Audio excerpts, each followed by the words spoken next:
Hay un título del evento, que es el reloj del Apocalipsis. El reloj del Apocalipsis. Vamos a ir desglosando cada cosa. Para la iglesia de hoy es muy importante, pues todos los eventos escatológicos, pero hay un evento escatológico que es importantísimo, urgente para la iglesia de hoy: conocer el tiempo en que estamos. ¿En qué tiempo estamos? Por eso la lectura que se hace de Romanos capítulo 13, verso 11, cuando el apóstol escribe: y esto conociendo el tiempo. Si se habla del tiempo, como es la idea del reloj del Apocalipsis, lo que hace un reloj es marcar las horas, marcar el tiempo, indicarnos el tiempo. Una persona que tiene que tomar trabajo a las 5 o estudia a las 5 de la mañana y el reloj le suena la alarma a las 4 de la mañana y dice: no, voy a dormir otro ratico, apaguemos la alarma. Y despierta a las 8 de la mañana. A las 8 de la mañana se encuentra con el mensaje del jefe que dice: usted queda despedido por incumplimiento de su labor. Se le pasó el tiempo, ¿ah? Y perdió el trabajo, ¿ah? Entonces, lo importante que es prestarle atención al tiempo. La vida humana está sujeta al tiempo. Nacimos dentro del tiempo, crecemos dentro del tiempo y nos enfermamos y morimos dentro del tiempo. Entonces todo está sujeto al tiempo. Pues la salvación y la venida del Señor y toda nuestra esperanza está sujeta al tiempo. Y esto conociendo el tiempo. Es decir, aquí viene entre paréntesis, la famosa historia del dios Cronos, que es de donde nace la palabra tiempo. El dios Cronos, un dios griego, el padre de Zeus, de Poseidón, de Hades. Ese señor, en la mitología, se llamó Cronos. Era un dios muy rápido, se movía rapidísimo. De ahí viene cronología, o cronometrar, o la medición que se hace del tiempo. Normalmente la medición que se hace del tiempo viene de la mitología griega, que es el dios Cronos. Ahí viene el reloj. Entonces, ahora decimos: y esto conociendo el tiempo. Si alguien necesita conocer el tiempo en que vivimos, es la iglesia del Señor. ¿Sí o no? Si alguien necesita saber en qué tiempo estamos, es la iglesia del Señor. ¿Por qué? Porque nosotros somos los que tenemos esa esperanza. No podemos esperar que sean los testigos, los famosos testigos, que vengan y nos digan qué tiempo que vivimos, porque ellos no tienen la esperanza nuestra. Ellos la esperanza que tienen es que van a vivir con leones, con tigres y con serpientes aquí en la tierra. ¿Ah? Y por aquí en el valle les quedaría muy bonito un paraíso de esos, lleno de leones, y la gente ordeñando leonas y limpiando los dientes, los colmillos a las serpientes. ¿Ah? Ellos no tienen la esperanza que usted y yo tenemos. Claro. Si hablamos con los de la casa grande, aquella casa de Roma, pues ellos tampoco tienen la esperanza que nosotros tenemos. Ellos están todavía vacilando si se van por el camino del purgatorio, del infierno o del limbo, y ahí quedaron encerrados todos en el limbo, pero ellos ni saben qué va a pasar con ellos. A su líder le preguntaron estos días, un periodista del periódico El País de España le hace una pregunta al líder de la Casa Grande de Roma: oiga, cuénteme usted qué espera de la eternidad. Dice: pues yo ni siquiera sé qué es lo que viene, ni qué es lo que va a pasar. Pero si de pronto me veo en un lugar muy complicado, pues entonces solo que la Virgencita Negra esté conmigo. O sea, que la negra vaya con él, la Virgencita Negra, pues que así llaman a a la Virgen esta que adora el Papa. ¿Ya? Él mismo no sabe para dónde va ni qué es lo que está esperando. ¿Ah? Entonces, ¿quién debe conocer los tiempos de Dios? ¿Cuál es el pueblo que debe conocer los tiempos de Dios?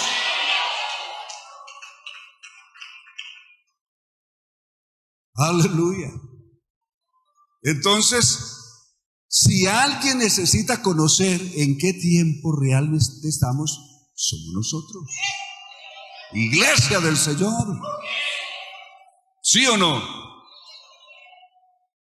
Esto conociendo el tiempo. ¿Y qué tiempo es? Hora de levantarnos. Una persona sabe que toma trabajo a las 5 y le suena la alarma a las 4 de la mañana y no dice, yo no sé qué hora será. Esa alarma está sonando, pero yo no sé qué hora es. Y sigue durmiendo. ¿Qué pasa? Alguien que conoce el tiempo, que ahora tiene que levantarse.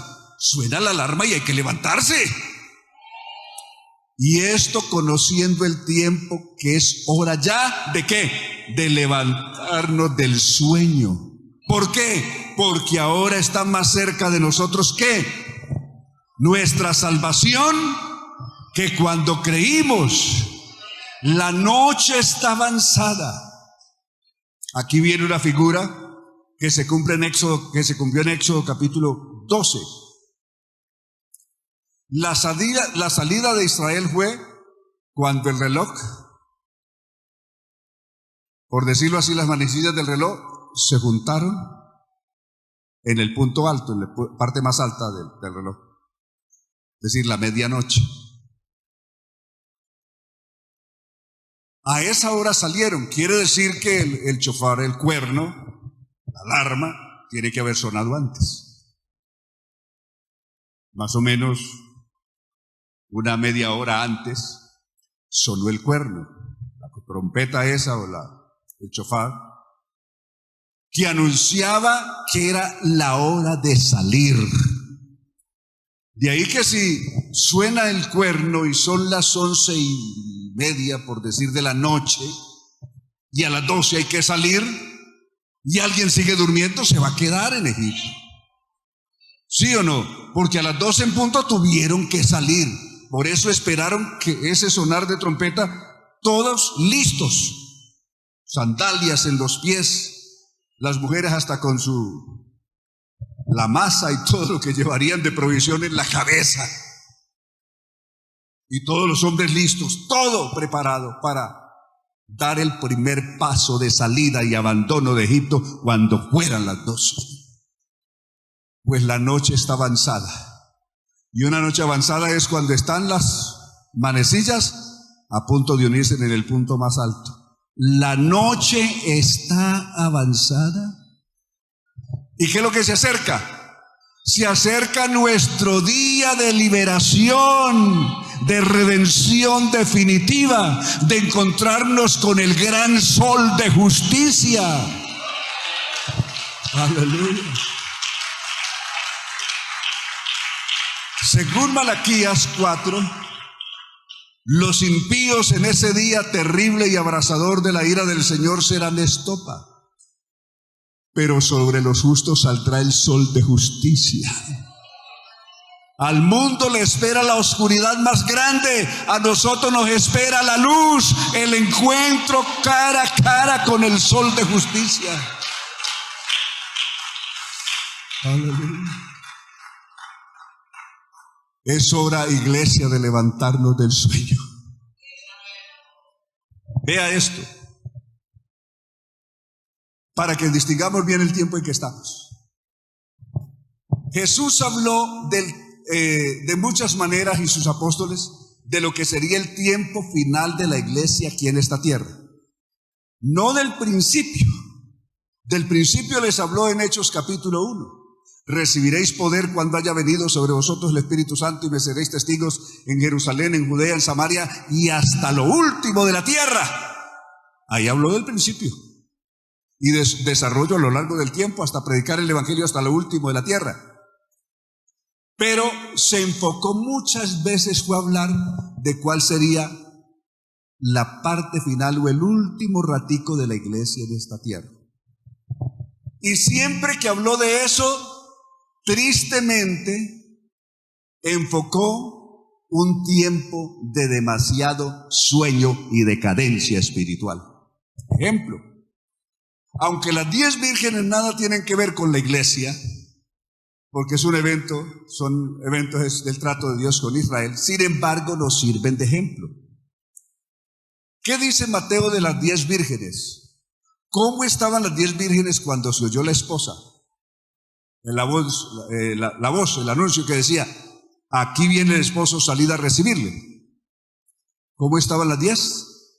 ¿Despiertas o dormidas? Todas estaban dormidas. Dice que cabecearon todas y se durmieron, incluyendo no solamente las necias, también las otras. Todas se durmieron. Solo que las 5 habían guardado provisión, habían sido precavidas en ese aspecto y por lo menos tenían provisión, y las otras ni eso habían hecho. Note lo que dice el apóstol Pablo a los Tesalonicenses, capítulo 5, verso 1 en adelante. Acerca de los tiempos y de las ocasiones no tenéis necesidad, hermanos, de que yo os escriba, porque vosotros sabéis perfectamente que el día del Señor vendrá como ladrón en la noche. Que cuando digan, ¿qué? Paz y seguridad, vendrá sobre el mundo, sobre ellos, destrucción repentina como los dolores a la mujer encinta y no escaparán. Pero nosotros, iglesia, nosotros, hay una diferencia muy grande entre nosotros y el resto del mundo. Pero nosotros, ¿que somos de qué? ¿De la noche o del día? ¿Nosotros somos de qué? Del día. ¿Qué dice? No durmamos. El gran peligro es quedarnos dormidos. El gran peligro con el tiempo, cuando uno tiene una cita dentro del tiempo, es quedarse dormido.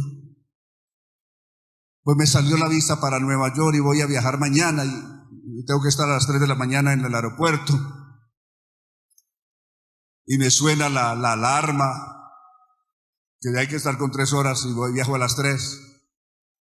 Me suena la alarma, me acosté un ratico ahí a descansar y me suena la alarma a las 12 de la noche. Todavía tengo tiempo. Apago la alarma. Me suena la chicharra otra vez a la 1 de la mañana y la apago. Tengo mucho sueño.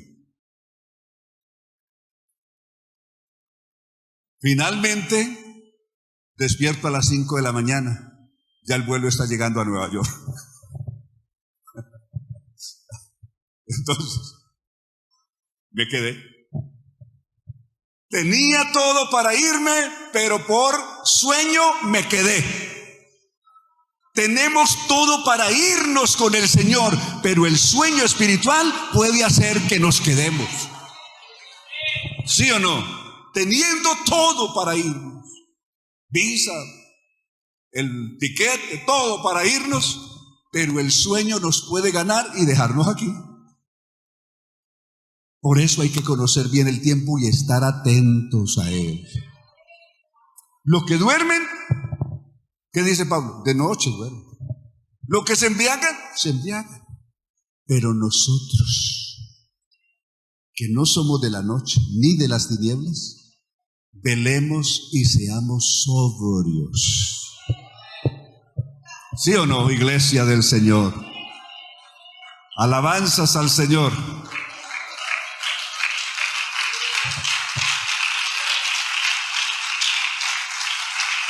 Efesios 5:14 sigue hablando sobre el sueño y el llamado a una iglesia que no está despierta sino dormida. Ese mensaje de Efesios 5:14 es a la iglesia, por lo cual dice, ¿qué dice? Despiértate tú. ¿Cuál es el llamado? Está llamando Dios a su pueblo ¿a qué? A que despierte. No se dice, no se le llama o no se le ordena a alguien que despierte que está despierto. Pues ¿para qué decirle a alguien que está despierto, hombre, despierte? Se le dice a alguien que está dormido. Quiere decir que la iglesia, el Señor, para este tiempo, vio su iglesia dormida. Y el mensaje urgente del Señor es: despiértate tú que duermes, levántate, ¿de dónde? De los muertos, y te alumbrará Cristo. Alabanzas a Dios. Ese es el gran mensaje. Iglesia del Señor, despiértate tú que duermes, levántate de los muertos y Cristo te alumbrará. Alabanzas al Señor. ¿Es importante todo esto? ¿Sí o no? Entonces estamos viendo la importancia de que conozcamos el tiempo en que estamos.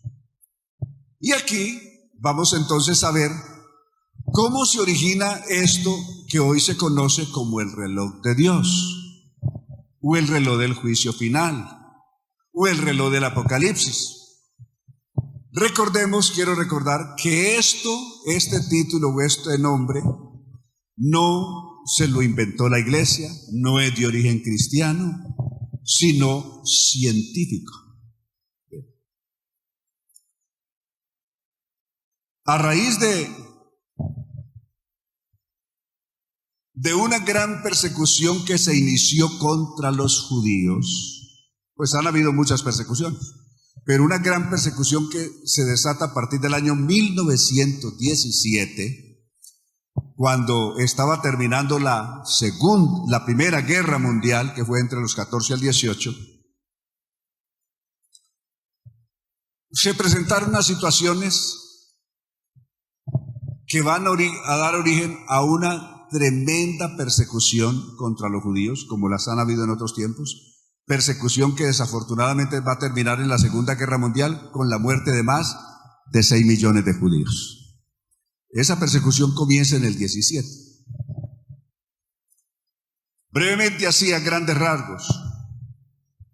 Año 1897, en lo que hoy es, pues, Basilea, normalmente se pronuncia Basel, en Suiza, una ciudad que la gente en español la conoce como Basilea, pero cuando uno va allí, yo he estado en la ciudad, y allí nadie le va a hablar de Basilea, le van a hablar de Basel. Basel es el nombre de la ciudad en Suiza. Allí hubo una reunión de la comunidad judía de Hungría, Alemania y desde luego Suiza y alguna pequeña representación de Francia, de la comunidad judía de Francia, especialmente la comunidad judía Askenazi. Hay dos ramas del judaísmo que se van a abrir desde que Roma los expulsó de allí a partir del año 70 de la era cristiana, después del año 115 al 17, y la última a partir del año 132 al 35 en los tiempos del emperador Adriano, que expulsa finalmente a todos los judíos de esa tierra que se llamaba Israel. Y es Adriano para borrar el nombre de Israel y que los judíos no tuvieran más memoria de lo que había sido su tierra, le va a cambiar el nombre a esa tierra y la va a llamar Palestina, en honor de una diosa mencionada por un escritor griego en el siglo V, que fue Herodoto, y dice que en esas tierras conocidas como Canaán había habido una diosa que fue la diosa Pales, a quien los antiguos cananeos de esa tierra, habitantes de esa tierra, le rendían culto, la diosa Pales. Entonces Adriano aprovecha el momento y le cambia el nombre de Israel a ese país y lo pone Palestina. Eso ocurre en el año 135. A mí me preguntan, ¿Cristo estuvo en Palestina? Les digo, no. El señor de la casa de Bogotá dice, Cristo es palestino. No sabe de la historia. Pobre hombre, no sabe dónde está parado. ¿Ya?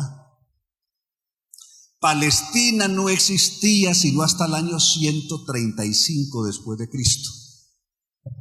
Le dieron ese nombre para que los judíos no volvieran más allá, para hacerla odiosa a los judíos. El nombre de la ciudad se lo cambiaron, Jerusalén le cambiaron y le pusieron otro nombre, para no hacerla atractiva a los judíos. Entonces, Cristo nunca estuvo en las calles de Palestina. De ahí que el que compuso la cancioncita esa, que por las calles de Palestina Cristo anduvo, también estaba más despistado. Sí, más despistado que lo que quiere. ¿Ven cómo es el asunto?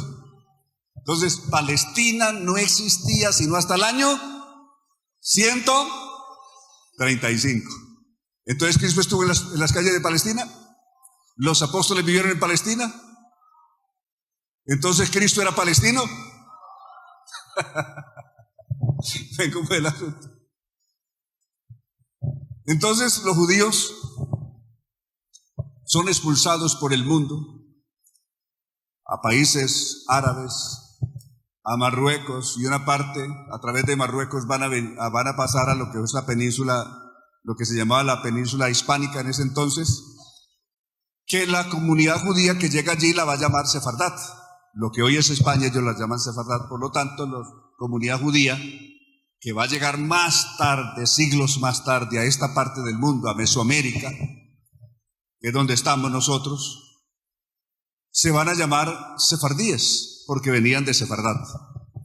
Pero la otra comunidad judía que no tomó esa ruta para llegar a Europa, sino que tomó la ruta del Mar Negro, Turquía, Hungría, Bulgaria, y toman esa ruta del Danubio para ir penetrando hacia el centro de Europa, esos se llamaron Askenazi, la comunidad Askenazi.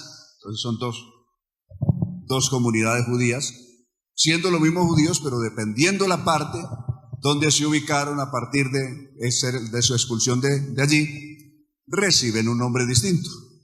Sefardíes por este lado y Askenazi por el otro lado. Entonces esta reunión se hace entre la comunidad Askenazi.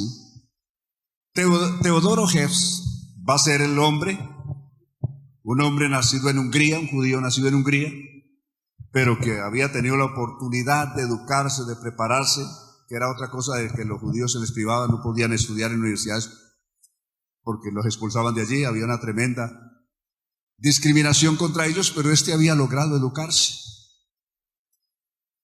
Y por lo tanto hace una reunión en el 1897 en Basel, Suiza, y ahí van a hacer un movimiento que se llama el sionismo, los sionistas, como se conocen hasta el día de hoy. El sionismo propendía porque finalmente los judíos volvieran a tener un lugar físico en la tierra que pudieran llamar su estado. Y es donde comienzan a trabajar porque de alguna manera, algún día, pudieran volver a tener, así fuera un pedacito de tierra, en lo que había sido su antiguo Israel. ¿Ya? Y ahí comienza el trabajo. Pero les buscaron cerrar el camino por todas partes, montar prácticamente una campaña de exterminio contra ellos, para que eso no se llevara a cabo, auspiciado en gran parte por países árabes que no veían con agrado que los judíos volvieran a esa región y que volvieran a tener un pedazo de tierra en ese lado. Y como los países de Europa y Estados Unidos mismos habían quedado después de la Primera Guerra Mundial en pobreza, en ruinas, porque esa guerra se les gastó todo el capital que tenían, entonces necesitan recursos. Entonces, se van a Alemania y hay una familia judía prestamista que prestaba dinero. Entonces llegan a Alemania, a esta familia judía de Inglaterra, y les dice, veas, ¿sabe qué? Préstenos dinero, que si ustedes nos prestan el dinero, con el tiempo nosotros les vamos a hacer realidad el sueño y ustedes tendrán un pedazo de tierra allá en el Medio Oriente, en lo que fue Israel. Pero también se van a los países árabes, entréguenos el petróleo. ¿A cambio de qué?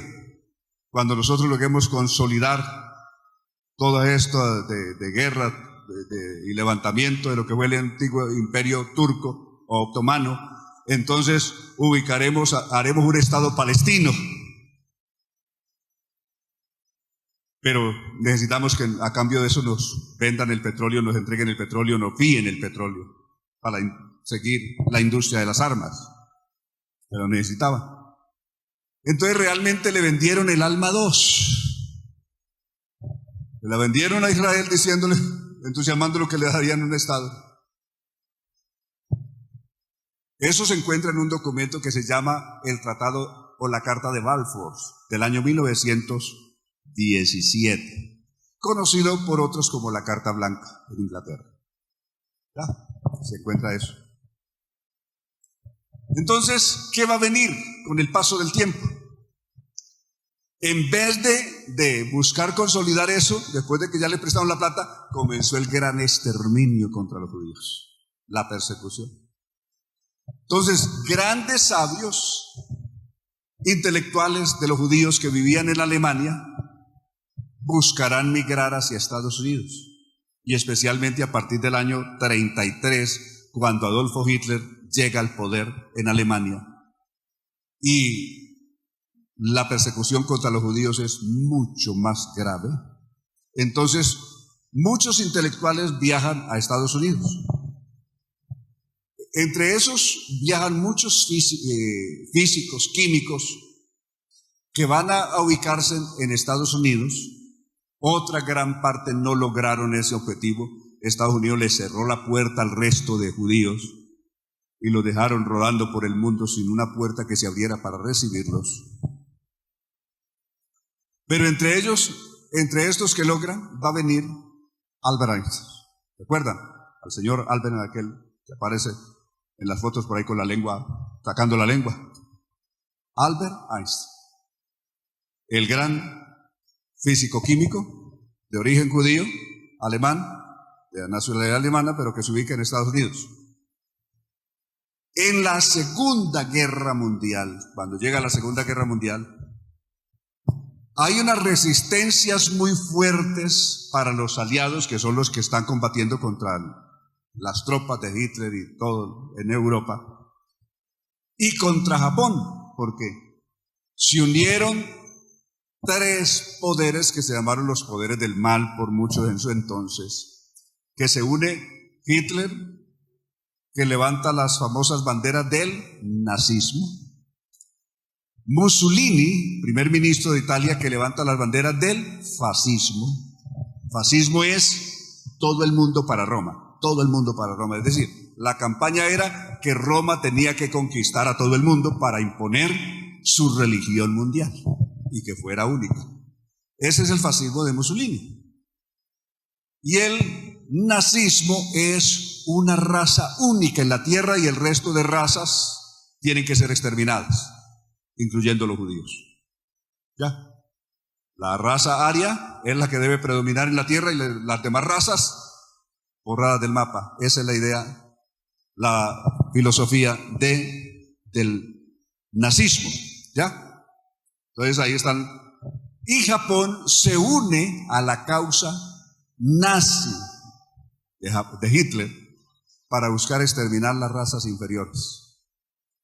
Entonces, realmente están en problemas porque no han podido quebrar la resistencia, especialmente de Alemania y de Japón. Mussolini ya se había rendido, pero los otros no se rinden.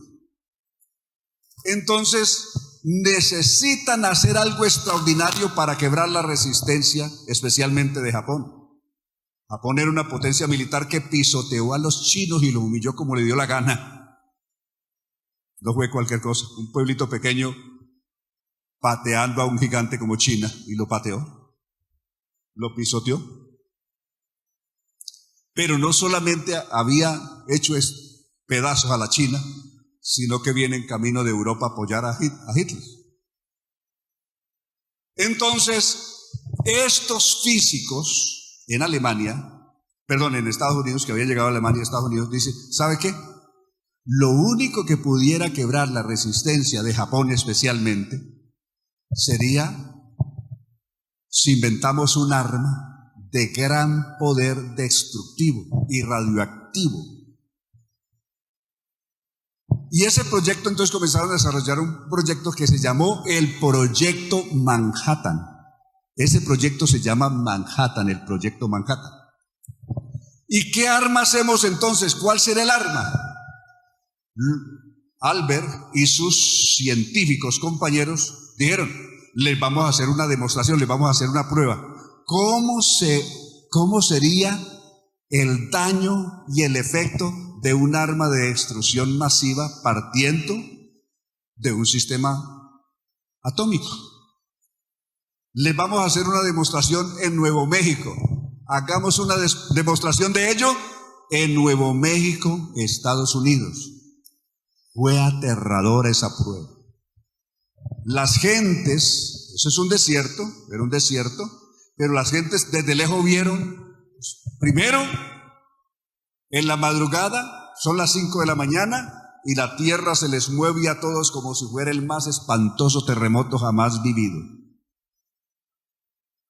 Casitas se derrumban todos, y luego aparece el tremendo hongo. Había oído una explosión, un hongo de una explosión. Y la gente comenzó a gritarlas, todos los que alcanzaban a ver esto: el mundo se está acabando. ¿Cómo fue esa prueba atómica de Nuevo México con la que estos científicos demostraron a Estados Unidos que sí podían acabar con la guerra de Japón? Aquí tenemos esta imagen. Nuestros hermanos de ECOM nos colaboran con esta imagen de la bomba de Nuevo México.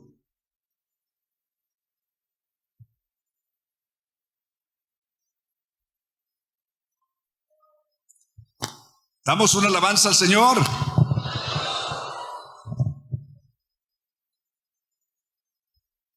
He ahí.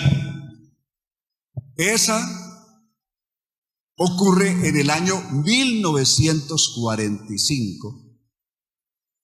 Realmente casi un mes antes de ya hacer su prueba definitiva sobre Japón. Esta prueba la hicieron en Nuevo México, en un desierto. Miren lo que se levantó. Cuando explotó esa bomba del Proyecto Manhattan, como les expliqué atrás, mire el hongo que se vio. Tenía razón, eran las 5 de la mañana y se puso el día como si fuera mediodía por el tremendo reflejo y el impacto, el destello de esa bomba. Y la gente comenzó a gritar y a correr diciendo: el mundo se está acabando. Así explotó eso. Y un mes después va a venir entonces la prueba definitiva sobre Japón, sobre 2 ciudades las más pobladas de Japón en ese entonces. Aquí vienen estas 2 bombas de Japón. La primera, agosto del año 1945, la primera se va a llamar Pequeño Niño. Light Boy, eso es Pequeño Niño, se llamó la primera, que destruye Hiroshima el 6 de agosto. Y la segunda, que es el 9 de agosto, se llamó Fat Man, es decir, hombre gordo. Se llamó hombre gordo. La primera, Pequeño Niño. Y la segunda, hombre gordo. Esos son los nombres que le dieron a las 2 bombas que destruyen Japón. ¿Cómo fueron las imágenes de esa? Por ejemplo, vea, sobre su derecha y mi izquierda, el hongo de la primera bomba, del Pequeño Niño. Eso eran ciudades requetepobladas. ¿Cómo quedaron después de la explosión? Arrasó con todo. La gente quedó petrificada. Es decir, los que estaban acostados, los que estaban en la calle, quedaron vueltos un pedazo de piedra. Petrificada quedó la gente. ¿Se imaginan la desolación? Ese día dijeron: el mundo lo creó Dios, pero nosotros los humanos podemos ponerle fin al mundo. Ese día el hombre descubrió que a través del átomo y del sistema nuclear, es decir, uniendo toda esa cuestión de energía producida a partir del átomo y núcleos, podían ponerle fin al planeta Tierra. Cuando vieron esto y que Japón se rinde, de inmediato China, Rusia y otros países del mundo, Italia, Inglaterra, Francia, se dieron a la tarea de comenzar a enriquecer uranio para hacer las mismas bombas o aún mayores, más sofisticadas, que es lo que hay hoy como la gran amenaza mundial. De ahí que eso ocurre en el 45. En el año 47 ya hay cantidad de reactores atómicos en el mundo, plantas atómicas, que si explotaran todas en ese año, en el 47, el planeta Tierra volaría en pedazos como átomos en el espacio. Todo el planeta Tierra podía volar si explotara todo el sistema atómico que ya había suficiente en diversos países de la Tierra. Entre los años 45, después de esto, cuando vieron que en el proyecto Manhattan, que el hombre sí estaba en condiciones de destruir la Tierra, del juicio final en la Tierra, entonces comenzó a trabajarse en un proyecto que se llamó científicamente el reloj del Apocalipsis. Veamos ahora el reloj del Apocalipsis con nuestro equipo muy amable de ECOM. El reloj del Apocalipsis nació así.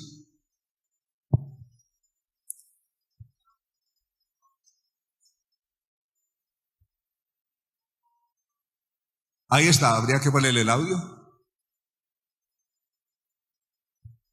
Científicos atómicos adelantaron 90 segundos para la medianoche nuclear que significa la muerte de la humanidad en una catástrofe global según ellos. El simbólico aparato que se mueve cuando se presentan amenazas a la humanidad se adelantó esta vez por la invasión de Rusia a Ucrania. Ese fue el motivo, lo que por supuesto ha aumentado los temores de una guerra mundial.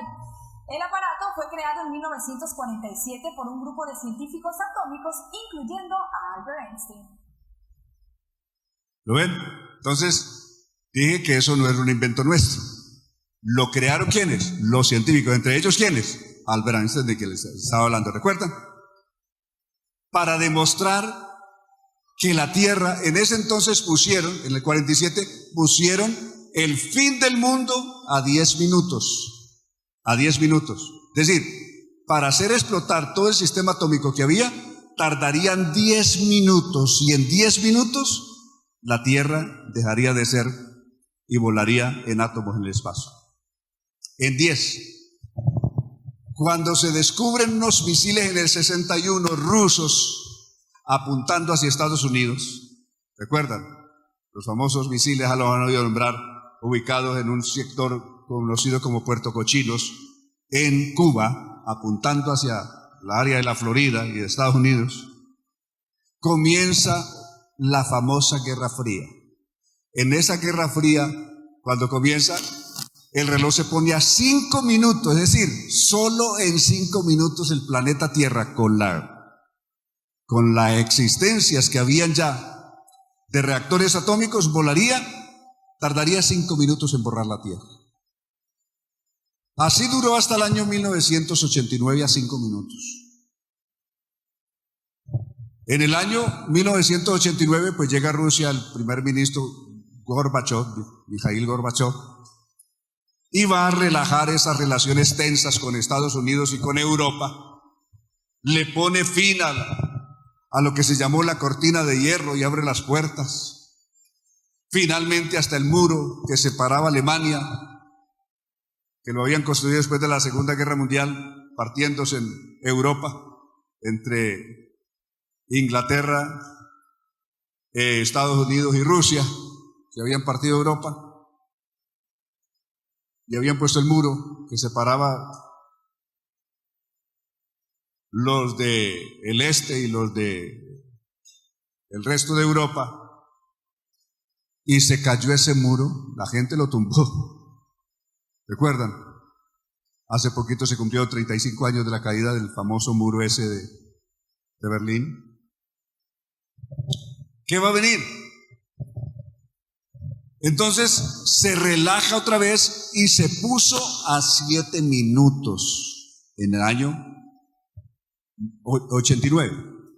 En el 91, con la primera guerra que hubo en el Golfo Pérsico contra un hombre que era muy beligerante y desafiaba a Europa y a Estados Unidos, Saddam Hussein, ¿recuerdan? Un dictador que había en Irak. Bien, la primera invasión en la primera gobierno del señor Bush o W. Bush, el primero, porque después su hijo también fue presidente. ¿Y qué va a venir? El reloj lo vuelven a poner a 5 minutos. Se relajó la guerra, Saddam se calmó. Pero otra vez se alza Saddam en el 2001 y vino la guerra definitiva contra Saddam y cae Saddam en el 2001, ¿lo recuerda? Que ahí sí ya cayó Saddam. Otra vez estuvo a 5 minutos del final del mundo, como siempre se ha llamado. Luego, a partir de ahí, va a surgir un grupo radical dirigido por un hombre de Arabia Saudí, un extremista, que se arma con una cantidad de personas de Pakistán, de Afganistán, incluso de Irak. Y entonces nace el famoso grupo Al-Qaeda. ¿Recuerdan Al-Qaeda? Dirigido por un caballero llamado Osama Bin Laden. ¿Recuerdan? Ese hombre, ¿qué cosas hace? Entre ellas, destruir el 11 de septiembre de ese año 2001 las famosas Torres Gemelas de Nueva York. ¿Ah? Cuando vieron todo lo que los terroristas podían hacer, el reloj estuvo a 3 minutos del final del mundo en el año 2001. ¿Ya? O sea que en el 2001 estuvimos a 3 minutos de que el mundo acabara. Y ya ven cómo viene el proceso. Se fue relajando el asunto. Se mantuvo a 3 minutos. En el año 2011, 2010 en adelante, van a hacer un movimiento terrorista de origen árabe que se llama la Hermandad Musulmana. Y entre ellos va a surgir un grupo conocido como ISIS, que hace parte de esa famosa primavera árabe, que tumbó gobiernos muy fuertes como el de Egipto, mataron a su dictador, el de Libia, el dictador libio que había muy famoso, que desafiaba a Europa, lo agarraron esos terroristas o los grupos de esta primavera árabe y acabó con él también. ¿Recuerdan el famoso Gaddafi? Acabaron con él, todo nada. Lo arrastraron por las calles, le arrancaron la cabeza, fue terrible.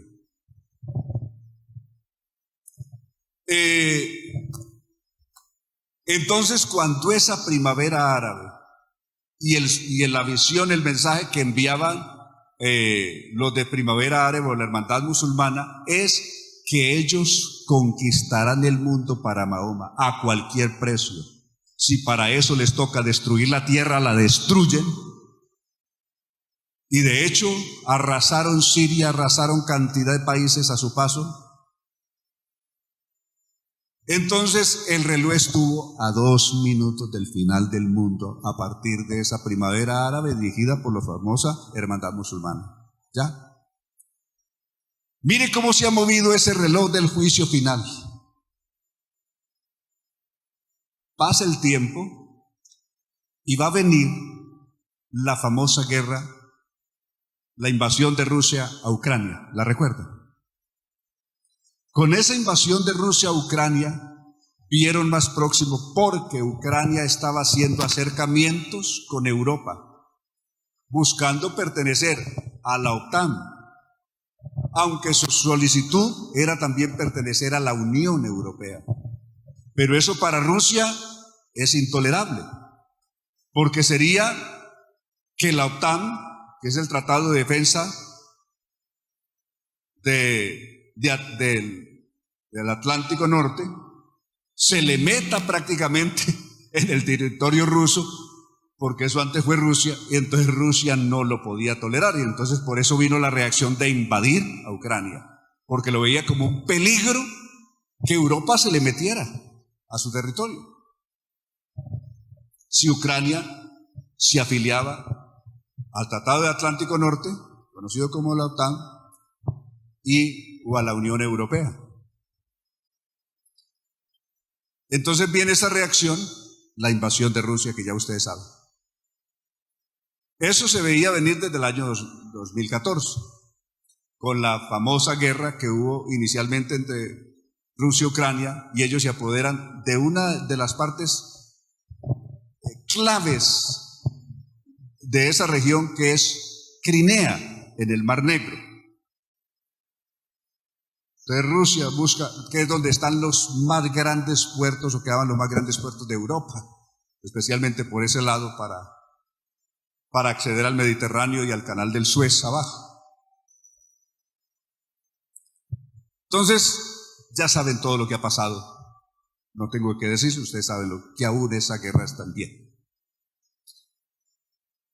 Pero cuando esa invasión vino, el reloj se puso a solo 90 segundos del final del mundo. Lo vimos ahora. ¿Vieron las manecillas? Solo 90 segundos para finalizar el mundo. Porque vieron la amenaza de que si Europa defendía Ucrania, finalmente pudiera haber una confrontación Europa, Estados Unidos, Rusia. Y Rusia dijo: yo tengo listo un sistema que se llama, el uno se llama Lucifer, tremendo reactor nuclear llamado Lucifer, y el otro se llama el fin del mundo.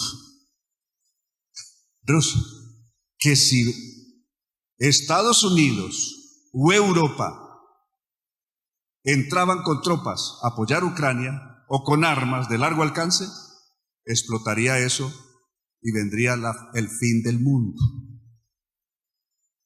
Entonces por eso se puso a solo 90 segundos. Estamos, según la ciencia, estamos a solo 90 segundos del fin del mundo. Falta ver, este año, el grupo de científicos, que son los que organizan ese reloj, no se han reunido. Se reúnen a principio de este año entrante. Con la guerra que hay ahora en el Medio Oriente. Cuando la guerra era solamente Israel a partir del 7 de octubre del año pasado, entre Israel y Gaza, pues era de temer, pero no de las proporciones que se volvió, porque ahora no es solamente la guerra contra Gaza, contra Hamás en esa franja de Gaza, contra Hezbollah en el Líbano. Resulta que los de Hezbollah están también atrincherados contra Israel en lo que es Irak, en Siria. Ya a Israel le ha tocado bombardear lugares no solamente en el Líbano, sino en Siria, en el propio Damasco, capital de Siria, hubieron los ataques de Israel esta semana. Y ya vieron que hubo una confrontación directa de ataques de lado y lado entre Israel e Irán. Irán es el que patrocina todos esos grupos terroristas en contra de Israel, porque Irán es el que se propuso borrar a Israel del mapa. De ahí que Israel no lucha porque quiere, sino porque no tiene otra opción de supervivencia, o lucha o desaparece. Irán con sus terroristas lo cercó. Todos los países de alrededor les montó terroristas ahí para que disparen contra Israel. Israel no tiene otra opción. Algunos dicen Israel es un genocida, lo que quiera, ellos no saben lo que está pasando. Hay una sentencia de exterminio contra Israel, dirigida por lo que se llamó a partir del 64 la OLP, la Organización para la Liberación de Palestina. ¿Liberar a Palestina de qué? Liberar a Palestina supuestamente de unos invasores llamados judíos que llegaron a invadir a partir del 48 ese lugar. Entonces, Irán dice que hay que liberar a Palestina. Y liberar es exterminar hasta el último judío que viva ahí para que esa tierra sea exclusivamente de los palestinos. Entonces Israel no tiene otra. O lucha o desaparece. ¿Ven cómo es el asunto? Esa es la cuestión. Pero todo eso, ¿a dónde lleva? A que ha comenzado a haber una intervención de Dios en todo esto. Y eso marca el trato profético que lo vamos a desarrollar en la siguiente parte. El trato de Israel, de Dios con Israel, ha comenzado. Pero resulta que el trato de Israel debiera de comenzar después de que la iglesia se haya ido. Y resulta que ese trato ya comenzó. Así brevemente, para cerrar, porque ya viene nuestro break. El discurso que Benjamín Netanyahu pronuncia ante las Naciones Unidas recientemente, después de que el 1 de octubre de este año recibiera cerca de 200 misiles balísticos de gran poder destructivo disparados desde Irán en Israel, que afortunadamente su sistema de defensa funcionó, pero Netanyahu no atribuyó a su sistema de defensa la destrucción de esos misiles, se las atribuyó a Dios. Porque ellos dijeron, los que habían construido este sistema de defensa por allá desde la guerra de los 6 días, del 6 de junio al 10 del 67, que comenzaron a desarrollar un sistema que se llamó un sistema de misiles Scud para hacer explotar los misiles rivales en el espacio. Ahora es un sistema desde luego mucho más sofisticado, pero consultado el primer ministro a sus expertos, si llegaba un ataque de esos tan grande, con misiles de alto poder destructivo, sí tenían. Y sus asesores de seguridad le dijeron, si viene un ataque de ese no estamos en condiciones. Sería imposible para nuestro sistema de defensa detenerlo. Y resulta que funcionó. Sus mismos científicos estaban llorando minutos después de saber que no fueron ellos, sino que fue la intervención divina que los libró de desaparecer. Tremendo. Ellos, Israel, sabe que están en pie, que no han sido destruidos, porque Dios los está defendiendo hasta el día de hoy.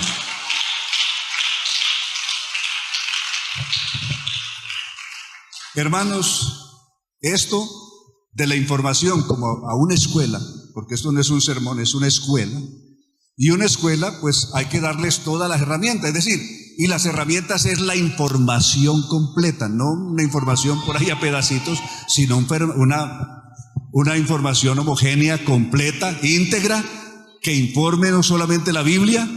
La Biblia está hablando de eventos, pero ¿cómo son los eventos que la Biblia y cómo se están cumpliendo en la tierra los eventos bíblicos? He ahí cómo estamos. Por eso volvemos al texto. Quiero cerrar esta primera parte con ese texto que leímos iniciando. ¿Lo recuerdan? De Romanos. ¿Me recuerdan cuál fue el texto? Voy a leérselos, ese texto, en la NTV, versión nueva traducción viviente. Observen cómo está ese texto. Esto es aún más urgente, les estoy leyendo textualmente esta versión, porque ustedes saben que es muy tarde, es decir, en el tiempo ya es muy tarde. El tiempo se acaba. Despierten, porque nuestra salvación ahora está más cerca que cuando recién creímos. El verso 12, la noche ya casi llega a su final. Para la iglesia, para el mundo apenas comienza. Para la iglesia ya, la noche ya casi llega a su final, porque la noche de la iglesia termina con la luz gloriosa de Cristo viniendo por segunda vez a recoger su iglesia.